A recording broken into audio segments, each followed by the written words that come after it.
The mud swallowed men whole.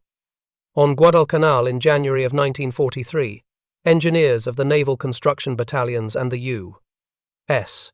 Army Corps of Engineers pushed through waist-deep black sludge that clung to their legs like some living thing.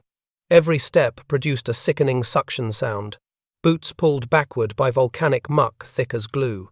Mosquitoes the size of thumbnails and armed with a sting that pierced through damp fatigues swarmed in clouds over the fetid swamp.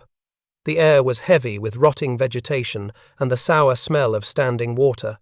From the jungle canopy above, warm rain fell in lazy sheets, accelerating the engineers' misery and feeding the swamp beneath their feet. Behind them growled the engines of bulldozers that were never meant for places like this. The machines groaned and pitched as their steel treads sank to the axles, vanishing under oily black mud. The Seabees cursed, chained logs to the machines, and tried again. The bulldozers lurched, forward by inches, sometimes feet, then slid sideways into pits that looked shallow but were deep enough to drown a truck. According to the U.S. National Archives Engineer Situation Reports, for January of 1943, earth fills disappear as if consumed by the island. Men wrote in their diaries that the ground behaved like the ocean rippling, swallowing, shifting unpredictably under any weight heavier than a man. The 13-fighter command. Debriefs recorded that even after one full week of work, 2 hours of rain reduced completed surfaces to pudding. This was the nightmare that American engineers confronted. To build runways, long, straight, hardened surfaces, capable of launching P-40 fighters and B-17 bombers on terrain that refused to be anything other than swamp. But the Japanese had not faced this problem. Their pre-war expansion across the Pacific had given them access to coral atolls, natural airfield platforms of white coral rock, compacted by centuries of tides and sun. Their runways on places like Betio, Tarawa, and Kwajalein sat atop naturally hardened surfaces. Americans reaching these islands found airfields practically carved by nature, flat, dry, easily compacted, and resilient. Guadalcanal, meanwhile, was the opposite. Henderson Field, the airfield that had sparked months of brutal fighting, sat on a fragile shelf of mixed alluvium and volcanic ash. The soil was a treacherous blend, volcanic muck that liquefied under pressure, coral sand that drained too fast, limestone shelf that fractured unpredictably, jungle root systems that twisted in every direction, where a Japanese bulldozer might glide across coral atolls like a ship across calm seas. American bulldozers here behaved like sinking anchors. And so the truth emerged, quietly at first, whispered among the Seabees and the engineers and the exhausted marine working parties. The pilots would get the glory in newspapers and newsreels, the aces, the daring interceptions, the dogfights over blue water and black jungle. But none of it happened without the men who carved runways from land that did not want them. Second Lieutenant Daniel Harper, a composite of multiple Seabee testimonies preserved in the Naval Construction Battalion diaries, exemplified this new kind of combatant. Barely 23 years old, a civil engineering student before the war, Harper found himself leading a platoon of men armed not with rifles but with transit levels, machetes, chainsaws, and earth-moving machinery. He had arrived on Guadalcanal in early January, with the casual confidence of a college graduate who believed that engineering principles, applied correctly, could solve any problem. Within 24 hours, he realized how wrong he was. The jungle did not respect mathematics. It did not care about load-bearing equations, compaction ratios, or drainage models. It swallowed sand, drank crushed coral, and regurgitated mud. Books said a runway needed a firm subgrade at least 1 foot thick. Harper could barely achieve 4 inches before the ground collapsed under its own waterlogged weight. At one point, as recorded in a January entry in the Seabee diaries, Harper's team filled a depression with 10 truckloads of coral aggregate. By dawn, the depression was deeper than when they had started. The ground had simply eaten their work overnight. Yet the mission was non-negotiable. Fighters needed airstrips, bombers needed staging fields, reconnaissance aircraft needed launch points. Without runways, the Pacific campaign stalled. And the Japanese knew this. On the night of January 8th, Japanese aircraft suddenly appeared over Guadalcanal, a lone Betty bomber escorted by a single Zero, the classic washing machine Charlie tactic, designed to torment Americans with psychological pressure rather than physical destruction.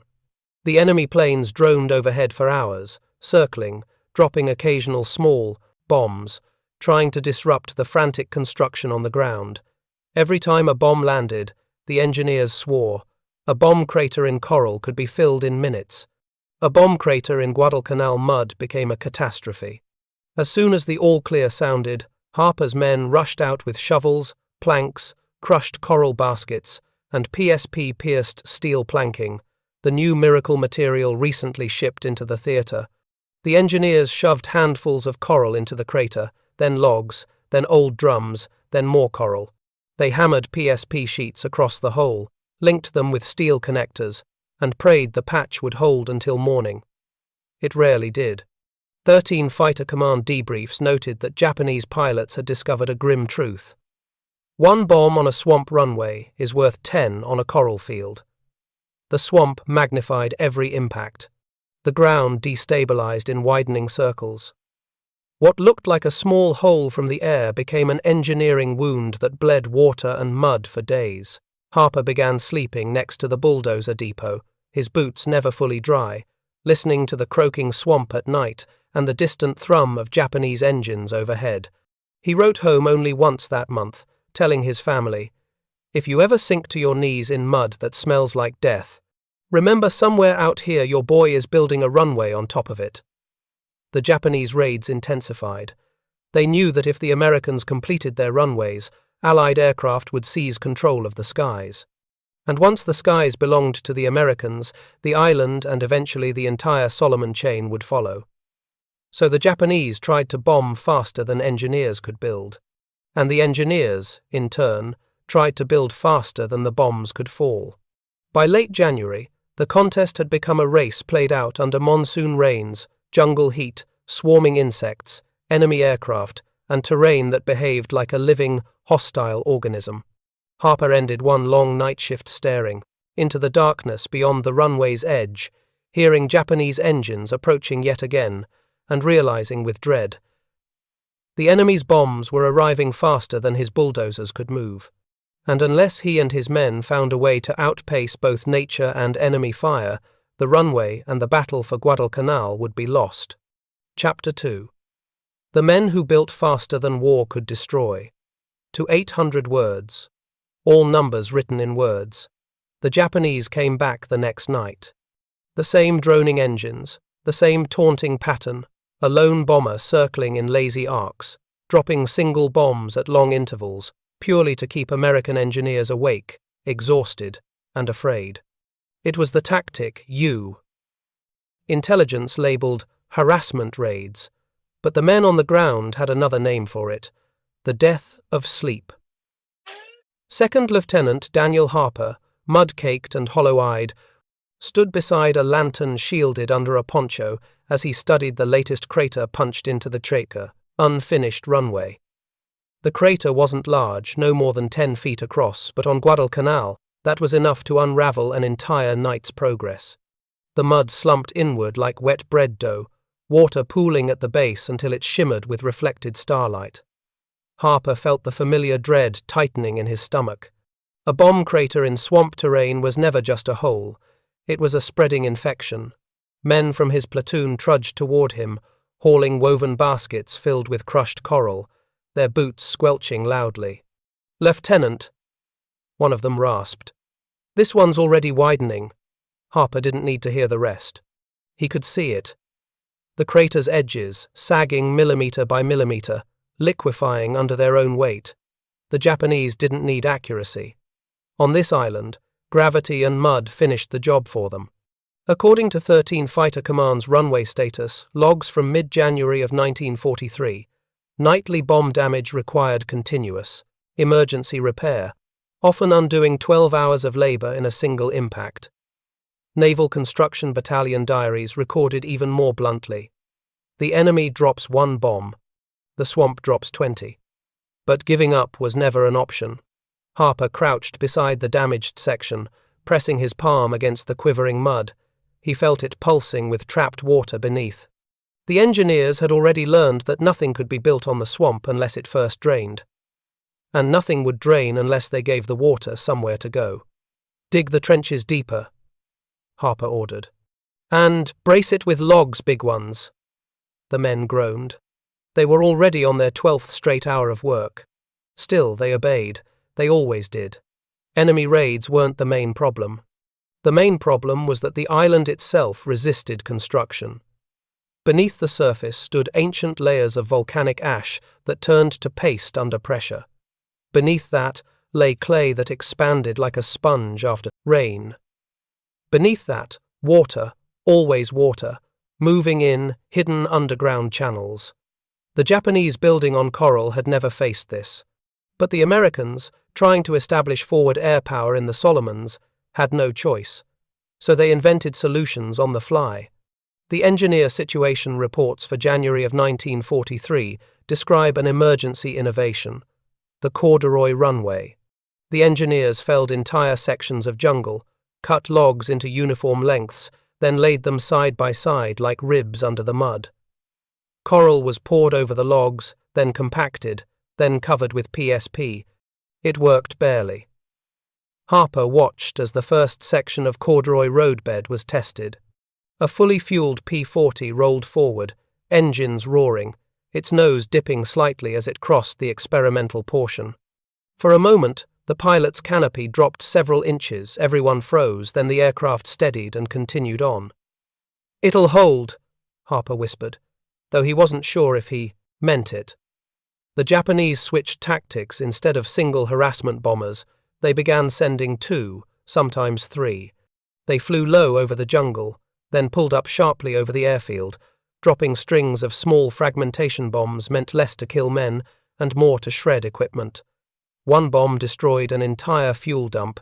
Another tore through the machine shop tent, scattering tools and parts. But the worst strike occurred 3 nights after the corduroy test. A single bomb landed directly on the new section. The explosion sent coral flying like hailstones. When the dust cleared, Harper approached slowly, shining a hooded lamp over the damage. The logs had held mostly, but the PSP panels were twisted, and the crater had ruptured the drainage ditch. Water surged up through the impact hole, filling it like a tiny lake. Harper's men stared at the damage in silence. One whispered, "Sir, we can't fix this before morning." Harper closed his eyes. He thought of the incoming fighters who depended on this airstrip. He thought of the wounded Marines waiting to be flown out. He thought of the food, the ammunition, the reconnaissance flights, everything that hinged on this strip of land staying open. "No," he answered softly. "We have to fix it now." They worked through the night, through the constant drone of Japanese engines, through the mud that pulled at their legs, and the stench of wet jungle that seeped into their clothes. They filled the crater with coral, but the coral sank.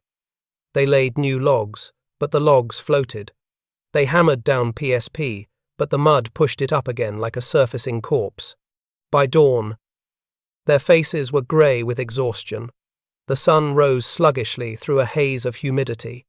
The airfield shimmered, half real, half mirage. And then came the worst sound of all, the whistle of incoming Japanese Zeros. They were launching a daylight raid far earlier, far bolder than anyone expected. Harper turned toward the TAFE, half-repaired runway, heart sinking. The first American fighters of the morning were arriving overhead, low on fuel, needing to land. And the engineers were still standing on a runway that was not yet built. The first Zero came in low, a pale streak against the green jungle backdrop, sunlight glinting off its wings as it banked sharply toward the unfinished runway. Second Lieutenant Daniel Harper felt the hairs rise on the back of his neck. The engineers were still knee-deep in mud, coral baskets in their hands, PSP sheets half laid, the crater only 3/4 filled. They were exposed, perfectly exposed. Someone shouted, "Incoming!" The Seabees and Army engineers scattered instinctively, diving behind bulldozers, fuel drums, crates of dynamite, anything offering even the illusion of cover. The Zero's engine wailed like an angry saw blade as it strafed the strip, bullets stitching the ground in a neat line that marched straight toward the cluster of engineers. The mud erupted in gouts of black water and shredded vegetation. Harper threw himself behind the blade of a stalled bulldozer. The sheet steel clanged as rounds struck it, vibrating like a massive gong. He pressed his helmet tight against his head, teeth gritted, feeling the ground tremble from the Zero's passing. A second Zero followed, then a third. The engineers had known the Japanese would return, but not like this. Not at dawn, not while the runway hung in a fragile balance between operation and collapse. According to 13th Fighter Command morning dispatch logs for mid-January of 1943, enemy fighters attempted low-altitude disruption strikes during peak runway repair periods. Naval Construction Battalion diaries noted that these daylight raids were far more dangerous and more psychologically damaging than the nightly harassment runs. Harper peeked over the bulldozer blade. His runway looked like a fresh battlefield. Mud splashed across, PSP panels. Coral piles scattered like kicked sand. A crater they had nearly finished filling was now torn open again, water surging out of its belly like a wound that refused to clot. But the worst sight was overhead. The American fighters were arriving. The first formation, 4 P-40s returning from a night patrol, came in low, engines coughing, fuel nearly gone. They circled helplessly above the airfield, wheels down, waiting for clearance that could not come. The airstrip was still broken. Harper felt a sharp, cold dread dig into him. Fighters low on fuel had minutes, not hours. If they couldn't land, they had two options: ditch in the ocean or crash in the jungle. Either option meant death. He turned to the nearest group of men, voice cracking. "Get back out there now! We have to give them something to land on." The words tasted insane even as he said them. The Japanese fighters were still overhead. The ground was still bleeding water. The coral wasn't compacted. The PSP wasn't fully locked into place. But the pilots circling overhead didn't have time to wait for perfection. They needed ground. And so the engineers charged back into the open. Bullets whipped across the strip as the Zeros swooped again. Seabees ran carrying logs across their shoulders. Marines dragged PSP sheets into position. A bulldozer roared to life and lurched forward, its operator a young man barely 20, gripping the controls with white knuckles as tracer rounds passed inches from his seat. Harper sprinted to the crater, splashing into knee-deep water. It was worse than before. The morning rain and strafing had widened the collapse. Coral filled the edges but sank in the middle, forming a slurry like wet cement. Harper grabbed a shovel from a stunned private and plunged into the work. "Move! Move! Move!" The men shoveled, heaved, hammered, and cursed. Every second counted. The P-40s above were down to fumes. One of them sputtered, dangerously. The pilot rocked the wings in distress. "Sir," a corporal shouted, "he's got maybe one more pass." Harper's throat tightened. The runway was still not safe, but the pilot had no choice. The plane came in low, limping, its propeller windmilling unevenly. Harper threw himself aside as the fighter crossed barely 20 feet above the heads of the engineers. The wheels touched down, bounced, then slammed back onto the mud-covered PSP. The fighter slewed sideways. One wing dipped. The pilot fought the controls. The plane ploughed through a shallow patch and sprayed mud over half the engineers, then somehow impossibly rolled to a stop before the tree line. A cheer broke out, ragged and desperate, but Harper hardly had time to breathe before someone shouted, "3 more coming in!" And now came the impossible decision. The runway was not ready. The crater was not stable. PSP was still buckling at the edges. Water still seeped upward. Any new landing risked breaking the entire structure again. But the fighters overhead were out of fuel. They would crash if denied landing. Harper closed his eyes for 1 second, a single second weighing lives against mud, metal, and the stubborn laws of soil mechanics. Then he shouted the only answer a combat engineer could give. "Clear the strip. Give them the best we've got." The second P-40 came in, hot, skidding, wheels locking. It hit the corduroy section, bounced hard enough to lift an entire row of PSP, then dropped again. The log structure groaned like a wounded animal, but held. Barely.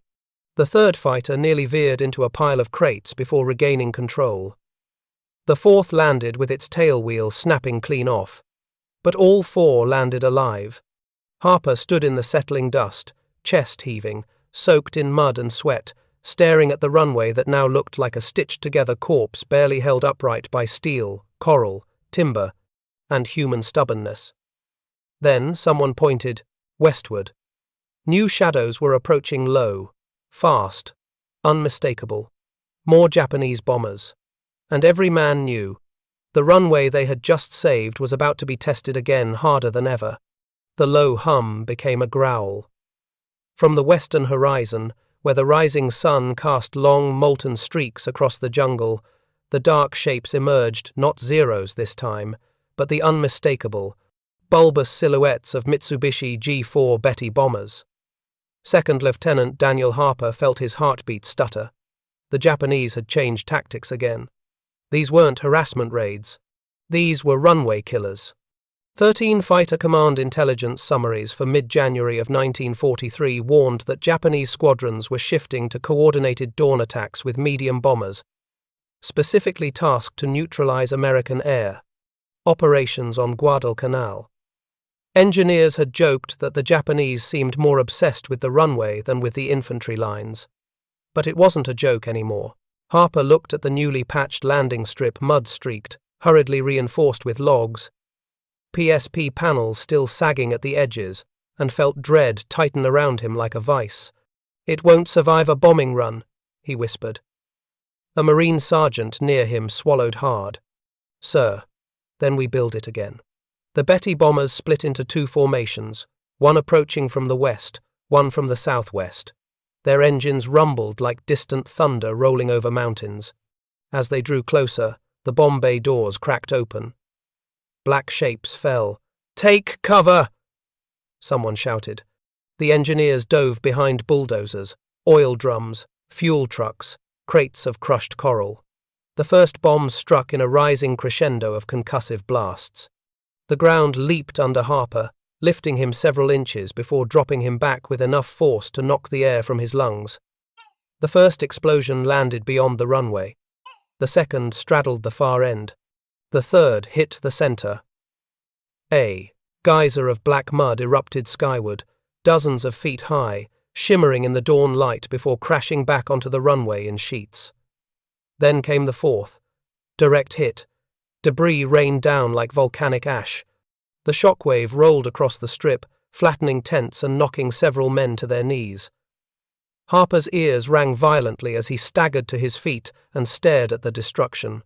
Where the runway had been moments before, now lay a churning crater large enough to swallow a jeep. The corduroy logs beneath had snapped like matchsticks.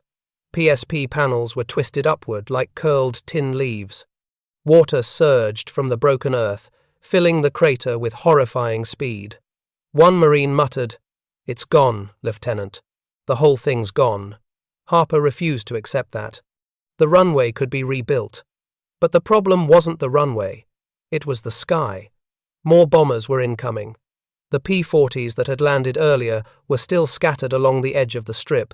Mechanics, frantically patching bullet holes with canvas and tape. Pilots paced in tight circles, glancing anxiously at the sky.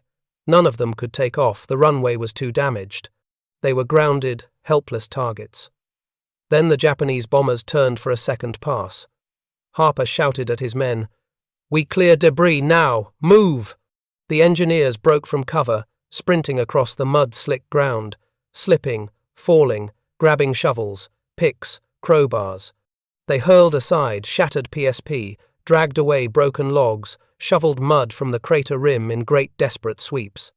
A corporal yelled, "Sir, the crater's too deep. It's filling with water faster than we can drain it." But Harper wasn't listening to limitations. Limitations got men killed. He pointed toward the bulldozers. "Get those machines moving. We fill it while they're still dropping bombs." The bulldozer drivers hesitated not from fear, but disbelief. Driving a 60-ton machine into an active bombing run bordered on madness. Harper looked each of them in the eye. Our fighters don't get off this island alive unless we rebuild that strip. You know the stakes. That was enough. 2 bulldozers roared to life and lurched forward, treads churning mud. Bombs fell again, closer this time, sending walls of black water washing over the strip. One bulldozer was rocked so hard it nearly toppled. The driver held on, knuckles white, teeth bared. Harper grabbed a crate of coral and dumped it into the crater. More men followed. Coral, logs, crushed rock, anything they could get their hands on. A Marine with a twisted ankle limped forward, carrying a PSP panel over his shoulder. Another man tore the door off a wrecked jeep and threw it into the hole. Desperation was reshaping the landscape faster than Japanese explosives could destroy it. The bombers came around for a third run, but this time, an American anti-aircraft battery finally found its mark. A stream of tracers arced upward. Bomber blossomed into flame and spiraled into the jungle, creating a column of smoke so thick it blotted out the sun. The remaining bombers wavered, then broke off. A cheer rippled across the airfield. But Harper didn't cheer. He raced to the crater. It was still 30% full of water, but the coral was rising. The corduroy logs, cracks and all, were settling back into place. The PSP panels lay twisted nearby, ready to be hammered flat. "We can fix this," Harper said. A sergeant wiped his forehead. "Sir, it'll take all day." "Then we work through the day." He looked toward the grounded P-40s, whose pilots stood watching, helpless. "And we finish before nightfall." Because the engineers knew what the pilots knew. The bombers were gone. The smoke was thinning. But the runway looked like a battlefield that had lost the will to live. Second Lieutenant Daniel Harper stood at the crater's edge, boots sinking past the ankles, watching the water swirl as if the swamp itself were mocking him. His men worked in grim silence. They no longer cursed the mud, they had accepted the island as their enemy. The jungle steamed under the late morning sun. Every sound, insects droning, logs shifting, bulldozers groaning, felt amplified, echoing off the soaked earth like signals of struggle. Naval Construction Battalion diaries for January of 1943 noted that the swamp does not merely resist construction, it counterattacks. Harper believed that now. The ground felt alive, and it wanted its territory back. Still, he had one small miracle on his side. Despite 3 bombing passes, no engineer had been killed. Several were wounded, shrapnel cuts, concussions, a broken wrist, but the medical tents were treating them as quickly as they arrived. Everyone knew why they were pushing so hard. They had until nightfall. If the runway wasn't usable by then, the Japanese would bomb again under darkness. And in darkness, the swamp became lethal. Men sank into pits unseen. Machinery vanished without warning. The Japanese always exploited the night, and the swamp thrived in it. Harper walked along the crater's rim, calling out orders. "Bring more coral! Double the log thickness! I want PSP ready to lay the second this dries." A corporal pointed toward the eastern tree line. "Sir, do you see that?" Harper squinted. Beyond the heat shimmer, a pair of Marines dragged 2 long wooden beams, telephone poles stripped of wiring. Behind them, more Marines appeared with logs, sheets of tin, rolls of barbed wire. Harper frowned. "Where are you boys getting all that?" A Marine sergeant stepped forward, sweating through his uniform. "Confiscated from abandoned Japanese stores up the coast, sir. Figured if you're rebuilding Helltown, we'll help you build it faster." Engineers clapped the Marines on the shoulders. Lines between units blurred. In the Pacific, labels didn't matter. Outcomes did.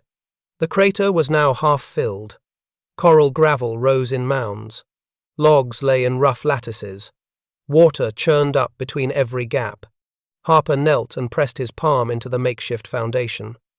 It was still too soft, too unstable. Even with all their effort, nature was winning. A voice behind him murmured, "Sir, we're losing the light." Harper looked up. Clouds gathered heavy, bruised, swollen with the threat of another afternoon deluge. Every engineer froze at the sound of distant thunder rolling across the island. Rain, the one thing they could not fight. If the skies opened now, the crater would dissolve back into muck within minutes. Everything they had done would be washed away. For a moment, Harper felt helpless, truly helpless.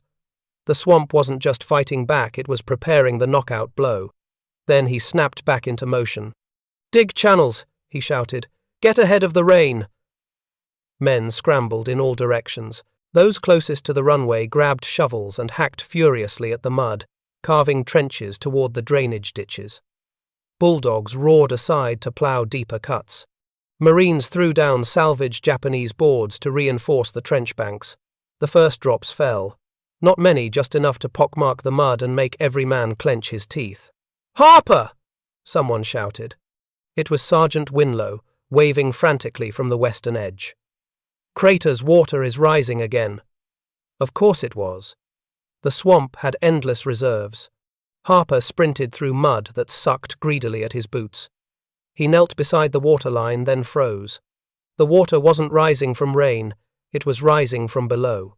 A hidden groundwater pocket had been breached by the bomb crater, and now the island was bleeding into their work faster than they could drain it. Harper's stomach dropped. The swamp was winning.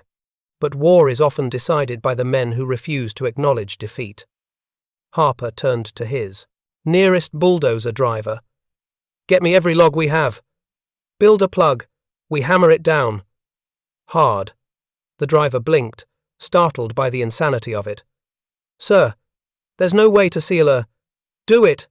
The men got to work. Logs were rolled forward, thick as a man's torso and just as heavy. Engineers carried beams on their shoulders. Marines dragged tarped bundles of palm trunks. Someone even found a crate of abandoned sandbags. Harper jumped into the crater. He sank to his thighs. The water was warm and smelled faintly of sulfur. The soft earth pulsed around him as if alive. He shouted upward, "Drop the first log!" A massive telephone pole came crashing into the water beside him, splashing mud across his face. 2 more followed, then 4, then 6. They piled, interlocked, formed a rough mat. Harper climbed onto the rocking logs. "Now the coral! Everything we've got!" His men unleashed a storm of crushed coral. Buckets, baskets, crates, anything that held rock was dumped. The coral cascaded around the logs, filling pockets, displacing water, creating density. The rain thickened. The crater rose. The plug wobbled. Harper stomped hard on the logs, testing the foundation. It sank, but only an inch. He stomped again. It held. A roar rose across the airstrip. Engineers, Marines, mechanics, pilots, all cheering with exhausted relief. For the first time all day, the swamp had met something it could not swallow. Harper slumped onto the mud-soaked runway, chest heaving, rain drenching him. The crater was sealed. For now. Then a pilot ran up from the tree line, face pale. Lieutenant Scouts just radioed in. Harper wiped mud from his eyes. "What?" "Japanese reconnaissance floatplanes are circling the coast." Meaning only one thing, another strike was coming. And they'd have to defend a half-finished runway against a new assault before sunset. The word reconnaissance hit the engineers harder than any. Bomb. Floatplanes meant the Japanese were mapping the airfield, registering the new crater repairs, confirming damage, and worst of all, signaling for a larger strike force. Second Lieutenant Daniel Harper knew the pattern. Night raids harassed, dawn bombers cratered, and floatplanes scouted the result. What came next was always the same. Marine radios crackled as observers along the coast tracked the slow arcs of 2 Aichi E-13 floatplanes gliding over the surf, turning and turning, their long wings gleaming like knives in the afternoon light. They kept perfect distance, flying just high enough to stay out of small arms fire but low enough to photograph everything. One circled the runway twice, then 3 times, then 4. Harper spat into the mud. "They're painting us for the kill." A Seabee nearby muttered, "Sir, we don't have another rebuild left in us today." Harper didn't answer. He couldn't, because the truth was written all over the runway. The plug was holding barely. The coral fill was uneven, the PSP panels were half laid, half twisted, and there were still soft spots waiting to betray the next fighter that touched down. If the Japanese hit them again before sunset, the entire airfield could turn into an unrepairable swamp pit. And the floatplanes knew it. The radio message snapped every man to attention. Air raid sirens wailed not the frantic pitch of an immediate strike, but the long, rising howl indicating scouts overhead and incoming numbers building. Harper felt the air tighten. He scanned the horizon. The sky had turned a molten yellow under the lowering sun. Rain clouds hovered like dark bruises. Humidity clung to the skin like wet cloth. The jungle seemed to hold its breath. Then he saw them. Tiny black flecks far above the floatplanes, too high to identify, but moving in formation, fast, serious. Bombers, a marine gunner said. Lots of them, another whispered. The floatplanes were retreating, their work complete. The kill strike was inbound. Harper turned to his men. We need every remaining PSP panel locked down, every unstable patch filled. We don't stop until those bombers are right on top of us. He expected hesitation, fatigue, maybe fear. Instead, the engineers surged forward, running, limping, dragging their tools, moving with the stubborn fury that only comes from exhaustion, pushing past its last boundary. They hammered PSP sheets into alignment with sledgehammers that rang like church bells. They shoveled coral until their shoulders trembled. They leveled the plug with their boot soles. They reinforced the weakest points with palm logs and sheet metal scavenged from wrecked trucks. A Marine lieutenant shouted, "Harper, you want help?" Harper didn't look up. "Unless you can lift the island 3 feet out of the ocean, grab a damn shovel." Marines laughed the sharp, half-crazed laughter of men with no choice except forward. And they joined the engineers. Together, they worked like a single organism. The bombers drew closer.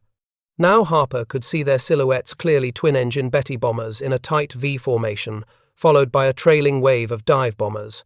Behind them, smaller dots, escorting Zeros. This wasn't a raid. Harper's breath quickened. "Faster, men!" The runway vibrated under his boots, not from bombs yet, but from the drumbeat of engines overhead. Anti-aircraft batteries began firing prematurely, the opening bursts of what would soon be a storm of steel. Tracers arced upward in glowing red threads. A corporal beside Harper shouted over the chaos, "Sir, how much runway is actually usable?" Harper wiped mud from his face. "Enough for a takeoff." "Maybe. Maybe?" Harper nodded. "We'll have to pray today's pilots know how to fly, maybe." The first wave of Betty bombers reached bomb release altitude. Harper felt time compress, everything slowing into a horrible clarity. He saw bomb doors opening. He saw the dull black shapes starting to fall. He saw the Zeros diving to strafe the AA crews. He saw the runway, his runway built by sweat, coral, logs, and madness exposed, like a wounded animal awaiting one final blow. Then, something unexpected happened. A P-40, one of the damaged fighters that had barely landed that morning, roared to life at the strip's edge. Its engine sputtered, then stabilized. The pilot's voice crackled over the field loudspeaker. "Runway or no runway, I'm taking off." Harper felt his chest tighten. The fighter lurched forward, bumping, skipping, wobbling across patches that were never meant to support a plane under full throttle. The wheels slammed onto the corduroy section, bounced, then hit a soft ridge that sprayed coral. Harper held his breath. The pilot pulled back on the stick. The P-40 lifted 1 foot, then 2, then 6. A bomb exploded behind it, the shockwave, slamming the aircraft forward like a giant hand. And suddenly, impossibly, it was airborne. Marines roared. Engineers cheered. Harper only stared, stunned. One fighter was up. One fighter might break the attack formation. One fighter might force the bombers to scatter. One fighter might be enough to buy 30 seconds, the 30 seconds needed for the runway to survive. But the bombers were still coming. The second wave, the third, the escorts, The dive bombers. Harper could see their shadows passing over the swamp like dark blades. He knew the next moments would decide everything. The first fighter was airborne. But one fighter was not salvation, it was only defiance. The bombers kept coming. Second Lieutenant Daniel Harper felt the air tightening around him like a noose. The Japanese formation broke into 3 attack echelons: high-altitude level bombers, mid-altitude dive bombers, and low-level strafing Zeros. It was the kind of coordinated Strike 13 fighter Command Intelligence reports warned about for weeks, the kind designed to wipe airfields off the map, not merely crater them. The engineers knew it too. Men who had spent a day knee-deep in mud were suddenly clutching their helmets as shadows streaked across the runway. The ground shook gently at first, then violently, as if the entire island were holding its breath. Harper shouted, "Get down!" The sky erupted. Their bombs fell in perfect rows, black beads against a burning gold sky. Anti-aircraft batteries fired back in frantic bursts. Tracers clawed upward, some finding their mark. One bomber belched smoke and folded into itself, spiraling down like a wounded bird. Another veered off course, trailing a wing. But most stayed on target. Bombs slammed into the outskirts of the airfield, throwing debris hundreds of feet into the air. 2 struck a fuel dump, erupting into a fireball that rolled heat across the runway like a furnace blast. Then came the dive bombers, the Aichi. D3 Val dive bombers screamed downward with sirens that turned men's blood cold. Their angle of attack was steep, precise, merciless. Their shadows flashed like knives. Engineers hit the dirt as fragmentation shards ripped across the field. One explosion sent a geyser of mud straight over Harper's head. Another overturned a jeep. A third tore a hole, where 30 minutes earlier the engineers had rested. Beside Harper, a Seabee screamed not in pain, but in fear as a bomb landed so close it lifted him off the ground and slammed him back down. Harper dragged the man behind a bulldozer. The machine shuddered as shrapnel pinged off its steel like hail on a tin roof. Zeros began strafing runs. Their bullets zipped across the runway in long, chattering ribbons. Crates splintered, tools clattered. PSP panels sparked as bullets ricocheted off metal. Every engineer hugged the dirt, but the worst was still ahead. The Japanese had saved the center of the runway, the repaired section, for the final wave. Harper's stomach clenched. They know. The floatplanes told them where to strike. A second flight of Betty bombers lined up directly over the patched crater, their bomb bay doors yawning open like mouths. "No, no, no!" Harper shouted, powerless. Bombs fell. The world slowed. He saw one bomb rotate lazily in the air, another spin end over end, a third falling straight and true. Harper squeezed his eyes shut. The bombs struck, except they didn't. A roar filled the air, not from explosions, but from an engine at full throttle. A second P-40, the one no one believed would ever take off, burst forward down the runway. It was a gamble so insane it froze even the Zeros mid-strafe. The fighter's wheels smashed across the patched section, ricocheting dangerously. The engine howled. The pilot held the stick tight, refusing to abort. The bomb blasts hit at the exact moment the plane reached the crater. The shockwave slapped, the P-40 upward, giving it just enough lift to clear the ground like a stone skipping off a lake. The plane wobbled, dipped, nearly stalled, then clawed into the air. It escaped the exploding runway by a breath. Below it, bombs tore into the patchwork repair, logs flew, coral erupted, PSP panels folded like tin. A section of runway slid sideways into the mud like melting ice. The swamp roared triumphantly as it reclaimed the earth. Engineers screamed in frustration, watching hours of back-breaking work vanish in seconds. Harper felt his chest implode. "We lost it," a corporal whispered. "Sir, the runway's gone." Harper didn't answer. He couldn't. For a moment, even breathing felt impossible. But war doesn't allow pauses. Zeros circled for another run. Dive bombers repositioned. Smoke rolled across the airfield. Pilots tried to scramble for cover. Marines dragged wounded men behind bulldozers and overturned fuel drums. The sky still rained death. And through it all, 2 American fighters, the only 2, were now airborne. Harper watched them bank into a turn. They were outnumbered, outgunned, outclimbed, but they weren't out of fight. The first P-40 dove headlong into a formation of dive bombers, firing so close the tracers stitched along the Val's fuselage like glowing needles. The bomber burst into flame, spiraling into the jungle. The second P-40 screamed past a cluster of Zeros, forcing them to break formation. It wasn't dominance, it was disruption. They weren't saving the runway, they were buying time. Seconds. Half minutes. Small pockets where engineers might breathe again. Harper rose slowly, shaking mud from his face. His knees trembled from exhaustion and shock. A Marine lieutenant stumbled toward him. "Sir, what do we do now? The runway's half gone." Harper wiped blood from his eyebrow where shrapnel had grazed him. "We rebuild." The Marine stared at him as if he'd gone insane. "Sir, we just saw the swamp eat 3 hours of work in 3 seconds. Harper nodded grimly.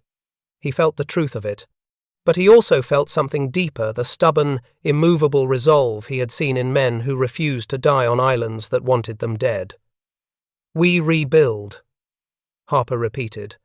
"Because if we don't, the next wave finishes us. And if the next wave finishes us, the island goes. And if the island goes..." He stared at the P-40s weaving through a sky alive with fire. "Then every man up there dies for nothing." The Marine swallowed hard, then nodded. Harper stepped into the crater water up to his shins, coral floating around him, steam rising from the still hot blast holes. "Get me logs!" he shouted. "Get me coral! Move!" The engineers rose. The Marines rose. Men who moments earlier had crawled through hell stood again, trembling but determined. They would rebuild, because the runway was not just a strip of dirt. It was life. Night on a Pacific island did not fall gently. It slammed shut like a bunker door. The last embers of sunset bled into blackness, while the jungle came alive with 1,000 unseen things, insects that sounded like buzzsaws, lizards that shrieked like metal hinges, and the distant, rhythmic boom of surf-pounding coral. But on this night, the noise that drowned all others was the rising chorus of croaking, bubbling, sucking mud. The swamp was waking. Lieutenant Daniel Harper and his exhausted engineers stood in knee-deep sludge, lanterns flickering across their faces like ghostly masks. The runway behind them still smouldered, steaming from hours of explosions. A jagged crater the size of a house marked the spot where their patch had been obliterated. Every man felt the weight of dread. They had 1 night, maybe 2 at most, to rebuild enough runway to support combat operations at dawn. 13 Fighter Command's warning was explicit. If the fighters couldn't launch at first light, the next Japanese strike would hit a defenseless island. No fighters, no cover, no survival.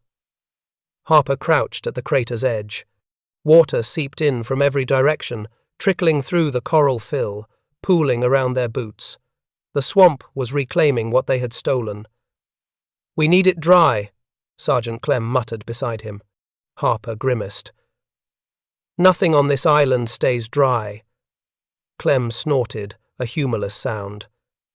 "Then we fight the water," they began. The first miracle of the night was the bulldozer. The machine that had earlier shielded men from bombs had been stitched by bullets, gouged by shrapnel, and scorched by fire. But the mechanic, a wiry Seabee from Arkansas named Shortstack, insisted it would run. He leaned into the engine compartment with a wrench between his teeth. Harper watched him work in the glow of a lantern. "You're bleeding," Harper said. Shortstack wiped his forehead with an oily sleeve. "Lieutenant, I've been bleeding since breakfast." He twisted a bolt, smacked the block with a hammer, spat mud from his mouth, and pulled the choke. The engine coughed again, then roared to life like an angry bull. The men cheered softly, too exhausted for volume, but full of relief. As the bulldozer lurched forward, its steel treads sloshing through mud, Harper felt the first flutter of hope. They had a machine. They had manpower. They had urgency bordering on madness. Now they needed materials. The jungle became their quarry. Under a canopy of stars and drifting smoke, engineers hacked through thick roots and vines. Machetes flashed in the lantern light. Marines stood guard on the perimeter, rifles ready, listening for the unmistakable click-click of Japanese infiltrators. The swamp had a reputation, and so did the enemy. More than one night worker had vanished on other islands, dragged away into blackness by a knife or strangled silently in the mud. Harper's engineers knew that. But they moved anyway. Felled young palm trees for fill logs. They dug out coral from old shell craters. They shoveled bucket after bucket of volcanic sand. The materials varied wildly in quality, but they shared one salvation. There was a lot of them. Each engineer carried 2 logs at a time. Each marine dragged coral sacks. Each man came back soaked, stinking, and shaking from the cold of the night mud. But no one stopped. They could hear occasional distant aircraft, single-engine buzzes from reconnaissance floatplanes, and every time, men froze. If flares lit the sky, if radio signals summoned another bombing run, all would be lost. But the night stayed mercifully dark. The swamp, however, showed no mercy. At the center of the crater, water pulsed upward like something alive. Each time the bulldozer laid a layer of palm logs, the weight pushed them downward into the muck. Engineers shoveled coral onto the lattice, tamping it with mallets until their arms trembled. 2 minutes later, the mucky water bubbled through, undoing their work. Harper felt madness creeping at the edges of his mind. He climbed down into the center of the crater. The water rose to his thighs. He knelt, pressing his palms into the mud, feeling it pulse under him, a breathing thing. It felt like the earth itself was laughing at them. "We're losing this fight," Clem murmured behind him. Harper shook his head. "We only lose if the sun comes up and this hole is still here." Clem exhaled. "Then we'd better kill this swamp tonight." The breakthrough came by accident. 2 Marines dragging logs tripped and dumped their load into a side pool. The logs floated, then wedged themselves between a root system and a coral outcrop. The mud around them stopped moving. Harper's eyes widened. He sloshed toward the spot. "Do that again." They dumped more logs, then coral, then sand. The pool hardened, not completely, but enough that it didn't suck downward. Harper shouted, "Build it!" Like a raft. Confusion spread. He clarified, "We're not filling the swamp, we're bridging it." Understanding snapped through the engineers like electricity. A floating base. A stabilized mat of interlocked logs. A coral sand composite, layered on top. PSP panels crossing the surface like armored skin. They worked with new frenzy. Harper stood waist-deep, arranging logs by hand, barking orders. Clem hammered support stakes into the edges. Marines shoveled coral. Shortstack maneuvered the dozer like a surgeon, lowering log bundles like a giant steel hand. The swamp tried to swallow the structure, but the interlocked logs distributed weight. The surface dipped, but held. Sand filled voids. Coral locked it tight. The runoff found other directions. Harper felt the earth trembling beneath him, as though the island itself grudged them every inch. But it wasn't winning anymore.